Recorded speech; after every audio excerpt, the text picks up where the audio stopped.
आपके channel Anil coaching centre में आपका स्वागत है। हेलो, आज हम आप लोगों को पढ़ाने वाले हैं हिंदी ग्रामर का रस।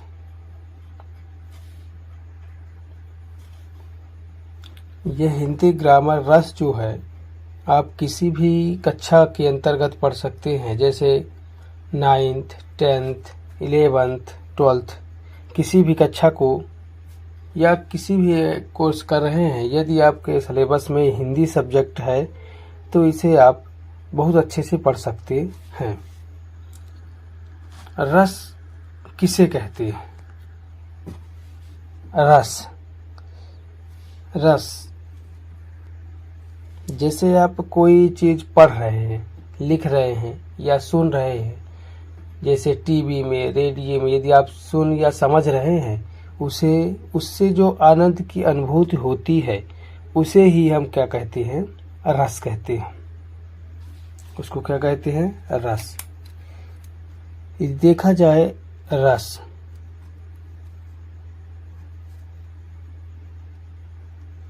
रस का शाब्दिक अर्थ होता है आनंद। यदि कोई अर्थ पूछे या कि पेपर में आ जाए तो आपको ध्यान रखना है कि रस का शाब्दिक अर्थ होता है आनंद। ठीक है। फिर यदि दूसरे स्टेप पे चलते हैं, रस को काव्य की आत्मा कहा जाता है। तो क्वेश्चन विकट ऐसा बन रहा है कि काव्य किसे कहते हैं, है ना? काव्य किसे कहते हैं? तो काव्य रसात्मक वाक्यम काव्यम, अर्थात रस युक्त वाक्य को काव्य कहा जाता है। ठीक है। अब चलते हैं अगले स्टेप में। लिखा है कि रस को परिभाषित करने का श्रेय किसे माना गया है? तो भरत मुनि को माना गया है। किसे माना गया है? भरत मुनि को माना जाता है।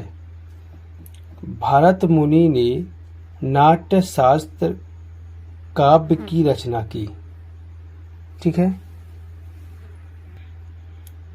ये तो बेसिक जानकारी थी। अब चलते हैं रस की परिभाषा पर। रस की परिभाषा में हम देखेंगे क्या लिखा है इसमें। जैसे इसमें लिखा है कि काव्य को पढ़ते, सुनते या देखते समय पाठक, श्रोता व दर्शक को जो आनंद की अनुभूति प्राप्त होती है उसे ही क्या कहते हैं? रस। उसे क्या कहते हैं? रस। काव्य को पढ़ते, सुनते या देखते, जैसे आप टीवी में कुछ देखें या रेडियो में कुछ सुने या किसी किताब को आप पढ़ें, जो आनंद की अनुभूति होती है उसे क्या माना जाता है? रस। ठीक है। अब इसमें देखना है रस के अंग। तो रस के कितने अंग है वाला? अब देखना है रस के अंग। तो रस के कितने अंग है वाला?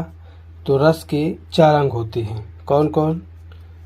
स्थायी भाव, विभाव, अनुभाव और संचारी भाव। ये 4 हैं आपके। अब इसका हम क्रम से आपको एक एक करके परिभाषा भी बताएंगे। जैसे स्थायी भाव क्या है, विभाव क्या है, अनुभाव क्या है, संचारी भाव क्या है ना। तो चलते हैं स्थायी भाव। जैसे स्थायी भाव की परिभाषा, सहृदय के हृदय में जो भाव स्थायी रूप से निवास करते हैं वह स्थायी भाव कहलाता है। जिसे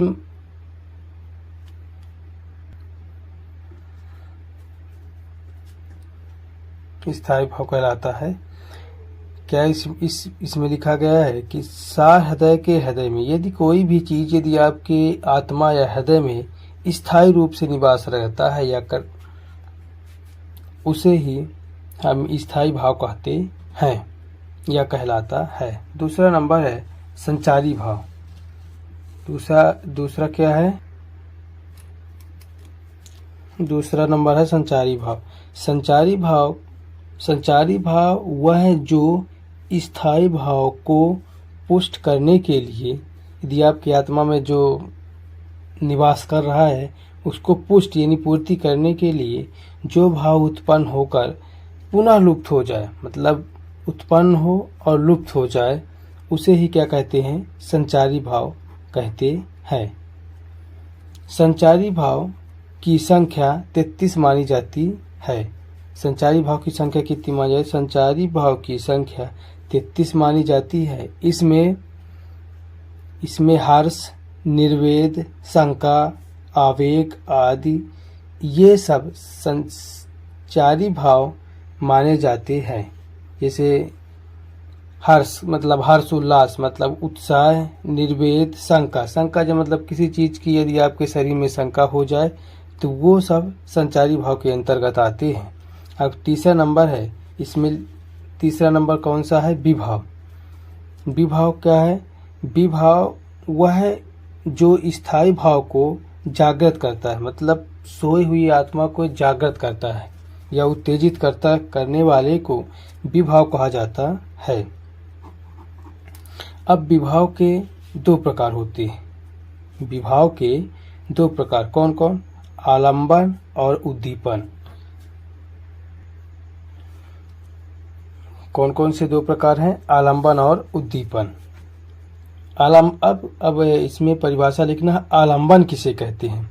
आलंबन वह है जिसके प्रति स्थायी भाव उत्पन्न होता है, वह क्या हो जाता है? उसे क्या कहा जाता है? आलंबन कहलाता है। वह भाव जिसके प्रति स्थायी भाव उत्पन्न होता है उसे आलंबन कहा जाता है या कहलाता है। अब दूसरा नंबर क्या है? उद्दीपन। उद्दीपन वह है जिसके स्थायी भाव को बढ़ाने या उद्दीप्त करने, मतलब उसे और उद्दीप्त करने वाले भाव को उद्दीपन कहा जाता है। ठीक है। अब आलंबन के दो प्रकार होते हैं। कौन कौन? आश्रय आलंबन और दूसरा नंबर है विषय आलंबन। तो आश्रय आलंबन किसे कहते हैं? तो आश्रय आलंबन जिस व्यक्ति के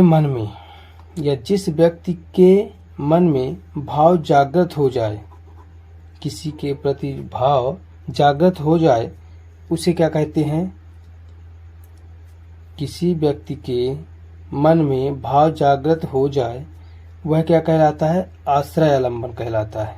उसे क्या कहते हैं? आश्रय आलंबन। और दूसरा नंबर है विषय आलंबन। दूसरा नंबर क्या है? विषय आलंबन। तो विषय आलंबन किसे कहते हैं?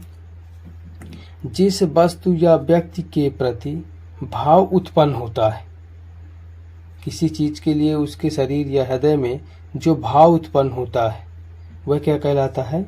विषय आलंबन। ठीक है। हम कितने बता दिए आपको? 3 बता दिए। मतलब कौन कौन? देख लीजिएगा।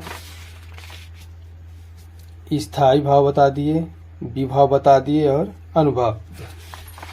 अब आपको पढ़ना है। अब अगला नंबर है अनुभव। अनुभव किसे कहते हैं?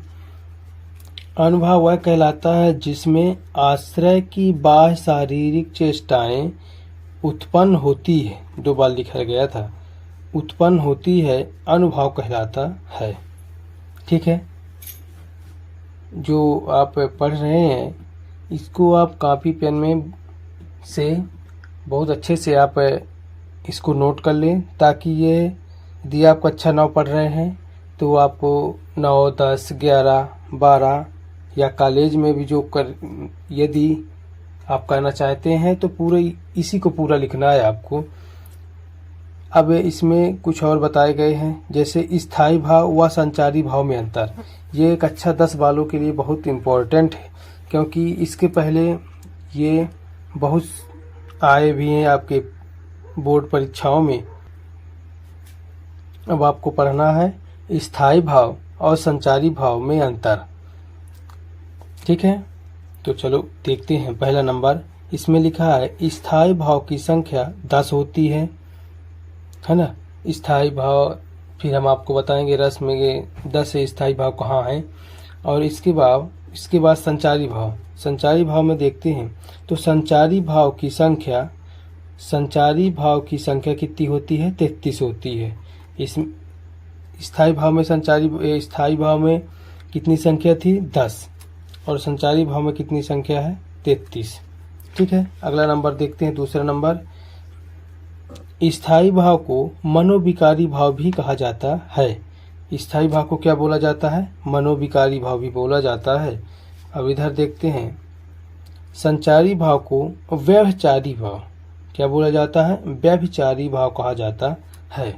तीसरा नंबर देखते हैं स्थायी भाव मानव के हृदय में मानव के हृदय में सदैव विद्यमान रहता है। स्थायी भाव मानव के हृदय में सदैव विद्यमान रहता है, जबकि संचारी भाव मानव के हृदय में उत्पन्न होता है और लुप्त हो जाती है।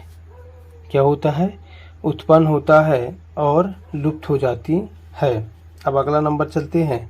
चौथा नंबर स्थायी भाव संचारी भाव को जन्म देता है। स्थायी भाव जो है संचारी भाव को जन्म देता है, जबकि संचारी भाव कुछ देर उत्पन्न होकर लुप्त हो जाता है। संचारी भाव कुछ देर उत्पन्न होकर लुप्त हो जाता है।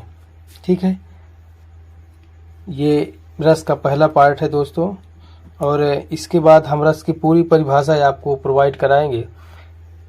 तो सर्वप्रथम इसके हमारे चैनल को सब्सक्राइब करें और हमारे चैनल से जुड़ें और हमारे पढ़ाए हुए सभी चीज़ों को आप पढ़ें और दोस्तों के साथ शेयर करें ताकि वो लोग भी पढ़ें। जय हिंद, वंदे मातरम।